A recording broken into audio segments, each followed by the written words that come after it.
Welcome everyone, and I'm pleased to have with me today Chuck Lugbill, and we're going to talk much more about Chuck in a moment. I'm Jim Wise. I've been a Rotarian for a little over 20 years, and I've been asked to do this interview with Chuck as the current mayor here in Archbold, as we record this on the final day of 2014, December the 31st, and the significance with that is 2015, next year, marks Rotary's 60th anniversary. So what we're doing today with Chuck Lugbill is we're interviewing Chuck, who happens to be not only our last active charter member of Rotary, but maybe even more humbly, the last living member of that elite group of Rotarians. And so, Chuck, thank you for giving us a little bit of your time today to reminisce and talk about Rotary over the years. I guess, one of the first questions I thought of is, today when we bring in Rotarians, we have sponsors and those kind of things. Somebody invites you, to join the club. I'm just curious, back in 1955, because obviously today, I'm going to have to put you up there with the senior members of the club, but I'm assuming 60 years ago you were probably one of the young guys.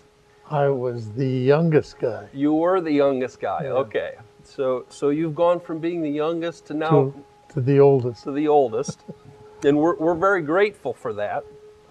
But did someone sponsor you back when the club got started? How did that get started? Thank goodness to Dr. Edwin Murbaugh, with having been a guest at Toledo and thinking about starting a club in Archbold. He went around and saw many of the businessmen if they would join the club if we had it. And of course, he came out to Lugbill's and talked to us, and my dad said he wasn't going to go in, but he said he would let me go in, and I felt a little bit too young to go with all those old guys that were going to go in. But we had two divisions in the company, the packing house and the livestock.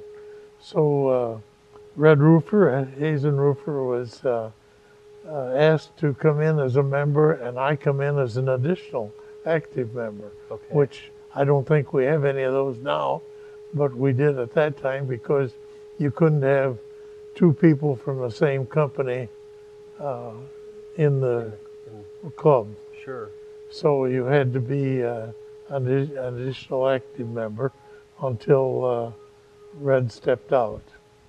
So Doc Murbaugh did a lot of the recruiting of that Yes. first group of charter members, and he did a lot of the footwork on most of it, I'd say.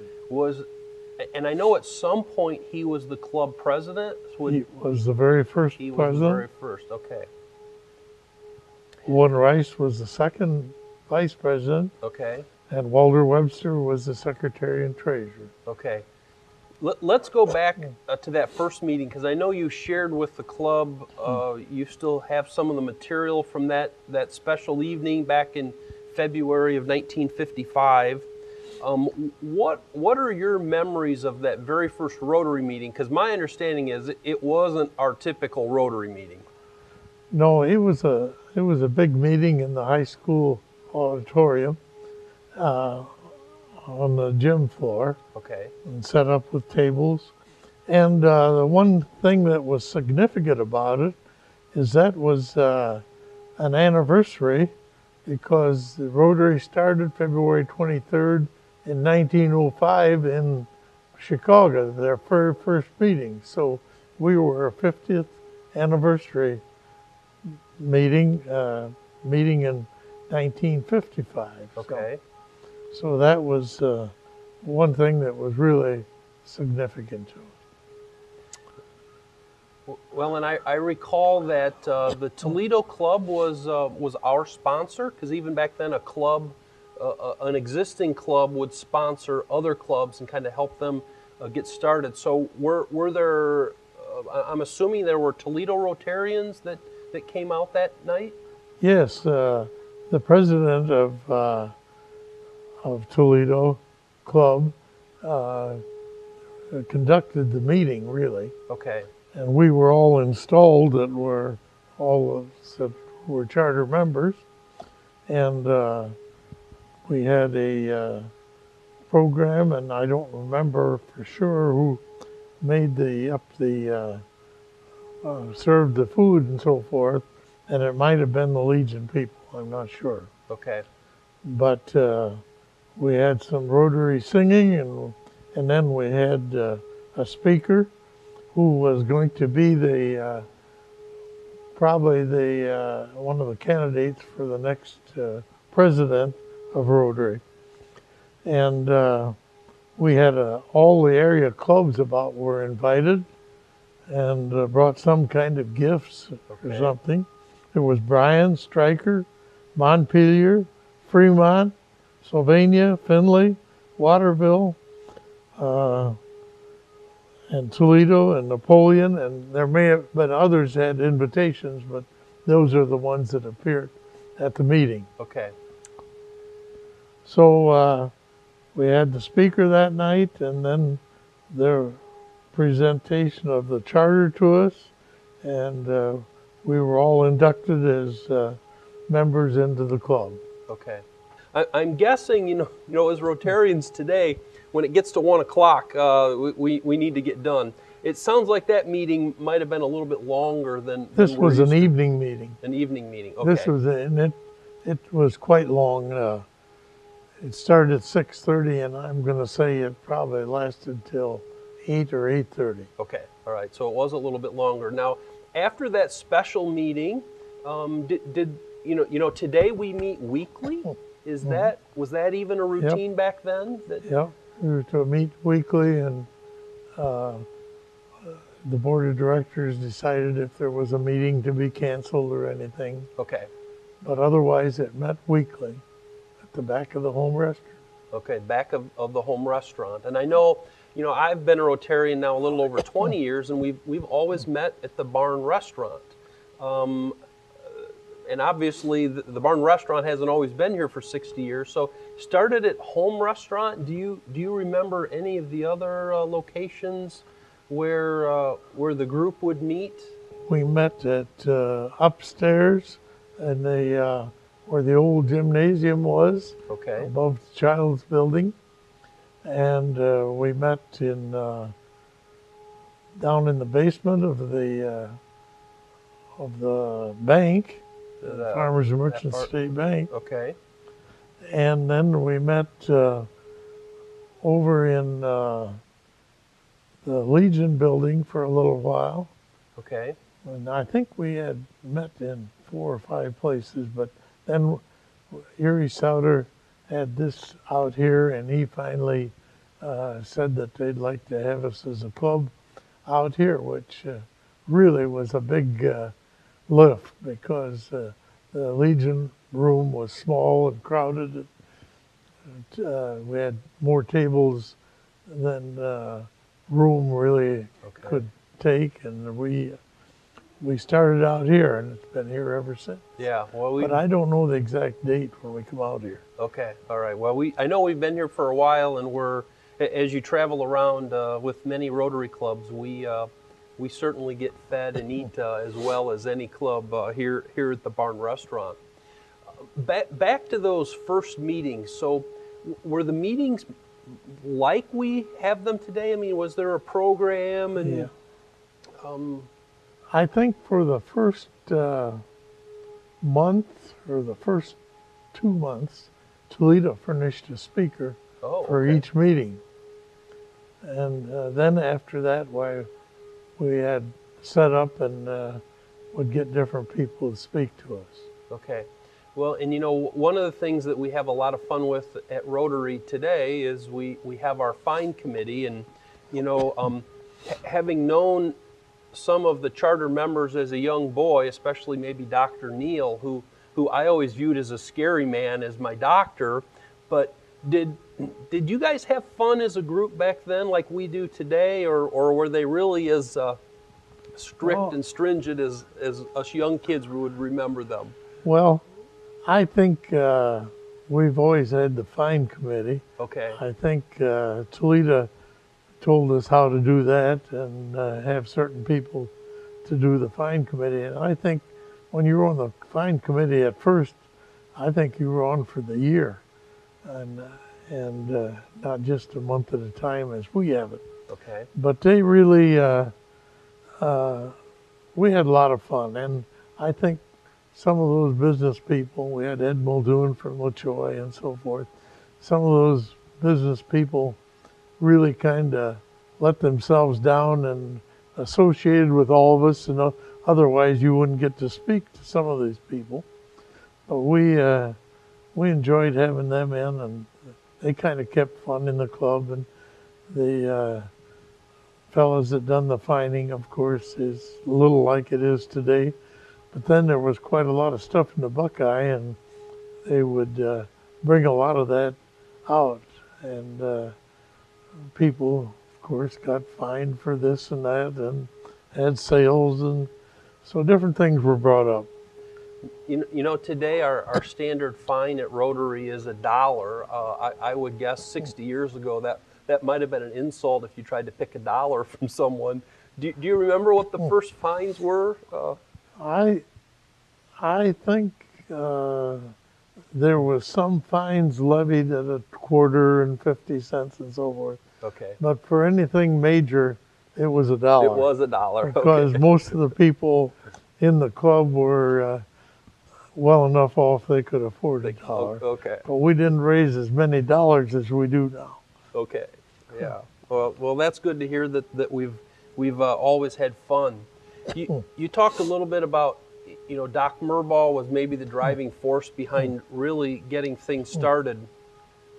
And were there other individuals within the club that were instrumental in helping him get it going?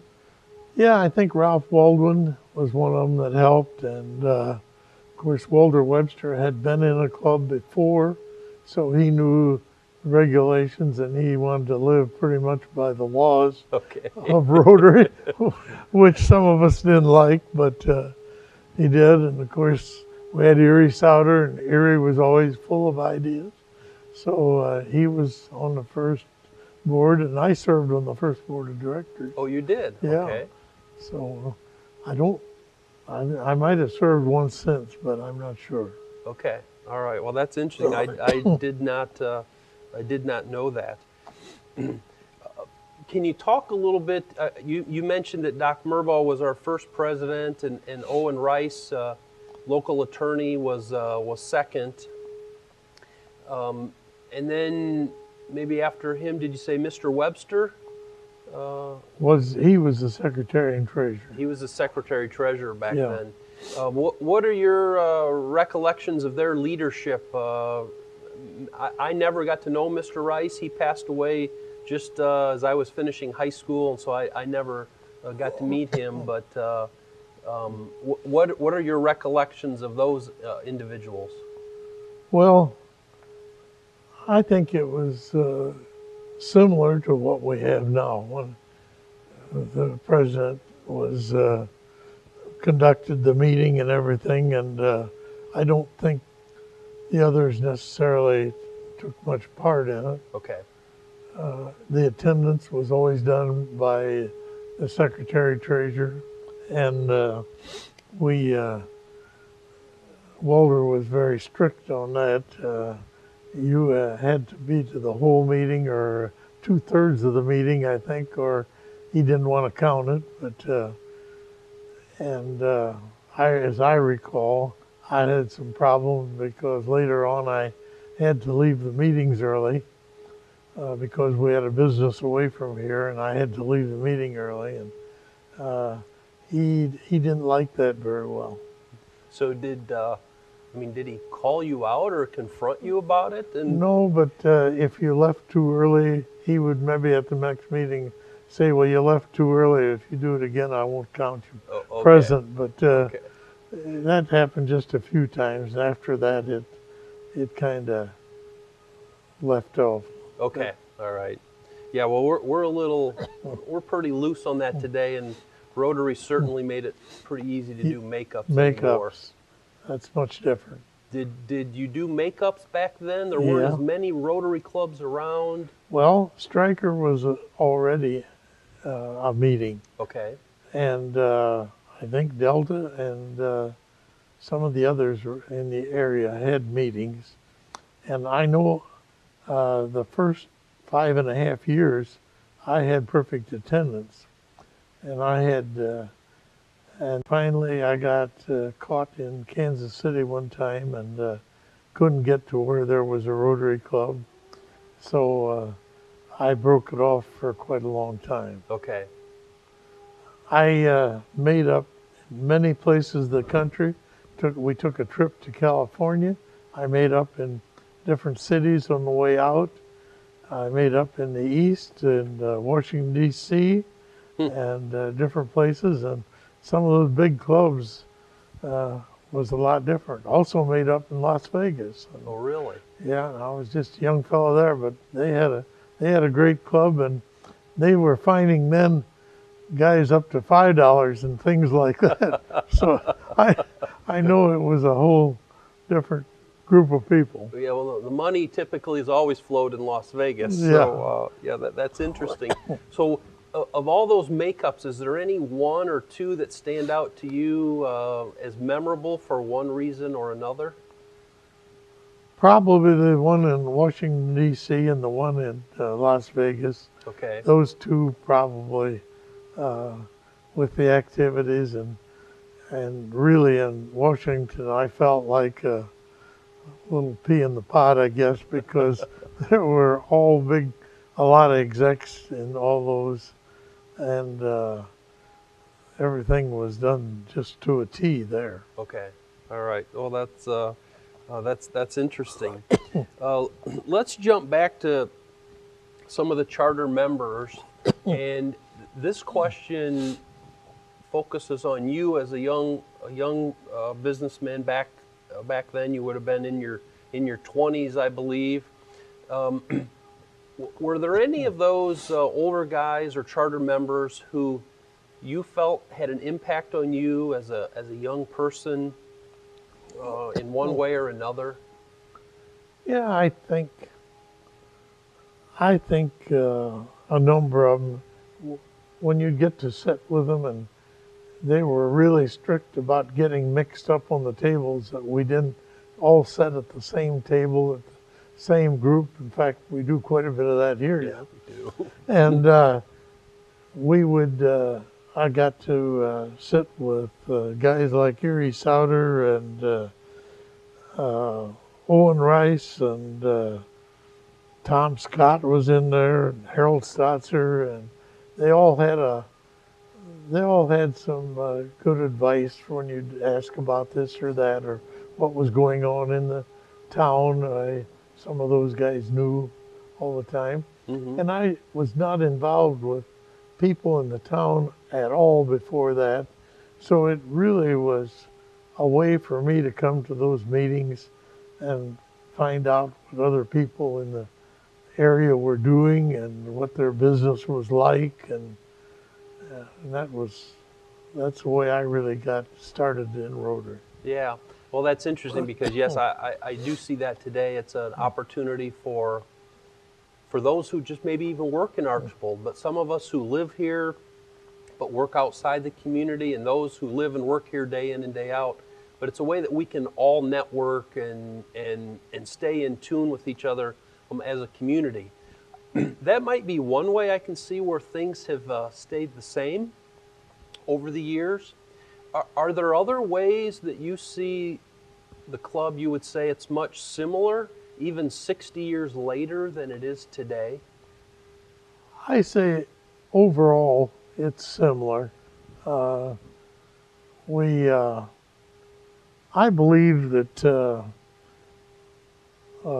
much of the meetings are conducted in the same way, and the attendance and different activities are all the same practically. Okay. Well, and I suppose, from one week to the next, you just keep doing what you know how to do.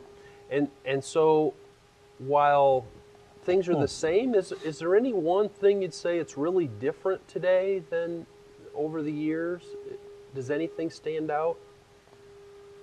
No, I don't think I can think of anything that is any different really from the Okay. organization and to what the activities are in the club each week. I don't see anything much Okay, different. not much different. Well, one of the things that's been consistent over the years is, the Rotary motto is always service above self, and obviously we come together to do things together to benefit our community and to benefit the world. Unfortunately, our records from the 50s and 60s just are, well, non-existent. And so do you recall how the group, were there fundraisers, were there ways that we raised money for projects back in those days? Yeah, well, there was some fundraisers. I don't know how they were all conducted, but I know we sold tickets at $25 a piece, I believe, and we sold tickets one time on a car that was a car from Rich's that Lester Rich was in the club, and they made it, I don't know, at their cost or less, and he was a man that really wanted to raise money for polio. Okay. And that's the reason that he got us to sell the tickets and raise money on his car. And I don't recall who got the car, but those are some of the things that we did. We had probably several other fundraisers that we did for Haiti and for polio funds. We've always been raising for polio funds. And I know that's one thing that Lester Rich was a friend of a doctor in Pittsburgh who was the head of the polio fundraising deal. So that's how we got connected with him. Okay. So we've always raised money for polio, Okay. in which that's part of the Rotary fundraisers all over the world. Sure. That's why I think our program just in the last couple of weeks here was on Rotary's international efforts to, extract polio from the world. So It's just about completely done away with. There's just a few countries with breakdowns, but it's wonderful for taking polio out of a very severe disease. going back to the programs, were there, and I'm really kind of stretching your memory here, so if you don't have anything, that's fine, but were there any special programs over the years that you remember, maybe even back in those days? I don't know whether it was funny, whether it was serious, maybe it was, a famous person was here. The story that I always remember, and I wasn't a Rotarian yet, was the day Max Stuckey showed a movie as Rotary. So it doesn't have to be serious, but Well, we had all kinds of programs, as I recall. I don't recall. I know they brought it up a lot of times to Max, but I happened to be gone that day and I didn't see it. But there were various programs. We had racing. We had Hornish here one time. Okay. I was a good friend of Mrs. Hornish, and I got him to come and speak to us after he had won the race at the big race at Indianapolis. Indianapolis. Okay. And we had just a lot of good times and a lot of good programs, and I don't know of any particular program that was outstanding that I recall back in those 50s and 60s. Okay. And in fact, in the years of 60, to 70, I missed a lot of meetings. I made most of them up, but I was at an auction in Columbus Grove. It started at 1 o'clock on Fridays, Oh. and finally got that changed to a Wednesday, but I had missed a lot of Rotary and left early and things like that. So. Well, I have to ask you, did you move that auction time to make it work into your Rotary schedule, or did it just work out that way? Well, it kind of worked out that way. They kind of suggested it, and I was all for it. Okay, okay. Well, we're glad we're glad that happened. Now, you mentioned early on that you had 5.5 years of perfect attendance, and yet I recall, I don't know that you ever told me this, but I recall being told that you had other stretches of perfect attendance. And I might add here for our younger folks who don't remember, but you used to have a week. You only had 1 week. That's right. We had to make up within a week afterwards or a week before. Okay. And that was fairly difficult if you were traveling. And I traveled a lot all over the country with the cattle business. So I had a tough job trying to make a lot of the meetings. Okay. Did you have any other stretches of perfect attendance? Yeah, but it was always just a year or 2 years, Okay. and then Okay. there. But I'm working better at it now. Okay. Well, you're not chasing cattle around the country anymore. So. Right. Are there other things with that list, those list of charter members that that you might recall? Is there anything that you want to talk about that we haven't talked about up to this point? Well, in the I think the first years about, we started having some golf tournaments and so forth. Golfing with a lot of these guys was a lot of fun. And I remember Ott Clipful as a golfer.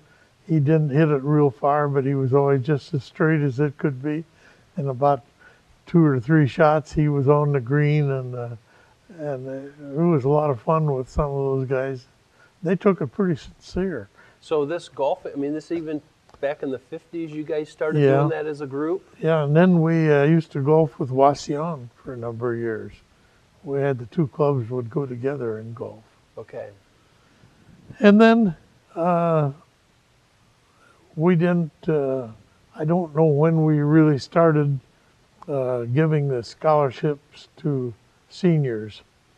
And I think as we had fundraisers and so forth, we had given to so many other things in the town. Mm-hmm. We had many projects in the town that we had supported. Probably one I remembered, one of the first ones, was we invested money and put a sidewalk from Defiance Street all the way out to Fairlawn. Okay. And that was one of the first expensive projects we got in. And then as we started the Parade of Lights, that was another thing that we had a pretty large sum of money in. And over the years, Rotary has been very active in supporting things in the town, all the way from the clock to everything else. A lot of people wouldn't remember that or drive by it and would never remember it. But those are things that, to me, I remember. We did this and we did that in the town. And that was a great part of me that I really like to support, was these different projects that we did. We especially seeing these young people get these scholarships and so forth, I think it's money really well spent, because college costs a lot of money now, if they want to go, and most of them want to go, so it's a great thing to be helping them. Yeah. Well, and that is something that I know in my little over 20 years here that we've always done things, for the students of Archbold High School. Has that always been the case? One of the things I know that we do as a club, and we've done it for over 20 years, is we invite all the seniors out to kind of introduce them to Rotary and show them, what we're about. And certainly over the years, some of those, individuals come back and do become Rotarians. Hmm. Do you remember, have we always done those types of things? No, and that might have been started in the 50s when I would say when we started some of that. Okay, okay. We also, I've always been grateful to help with the big scoreboards and different things, Mm-hmm. and the big where we have the activities of the school in the front Okay. of the school. Those were all done by Rotary, and that's just a great thing that we've done. Well, if you look, you can find Archbold Rotary on many things. Now, we also have a little fun, and we kind of have a little competition. I don't know that it's competition, but we just kind of have fun with our Lions Club members. Has that kind of always been there, just kind of chiding one another, or? Well, we always thought we were the club, Okay. but they didn't like being second best to anything. I have some good friends, and they still like to agitate a little Okay. on that. Yeah, well, we certainly have fun with that, but obviously our objectives are both the same, and just to come together and help improve our community. We can do so much when we work together on things. I'm curious, Chuck. Obviously, being a Rotarian for 60 years, you've seen many people come and go. And this question is more of a personal question. What what went through your mind? Why have you always remained so active and participant, even when you're a young man just getting started in your family's business, and today obviously you're retired and have a little more time, but you're still here. Of course, us younger folks appreciate having you here. But what drove Chuck Lugbill all those years? Well, I think the privilege of being to meet with all the people, I consider it a great thing to be able to meet with all the different people from the community. There's people that come here to Rotary that I have got to meet that I never would have probably gotten to meet or associate with in any way, and enjoy being with other people. That's something I really enjoy, and I consider a privilege to be able to be this. I'd like to see more young people come into the Rotary Club.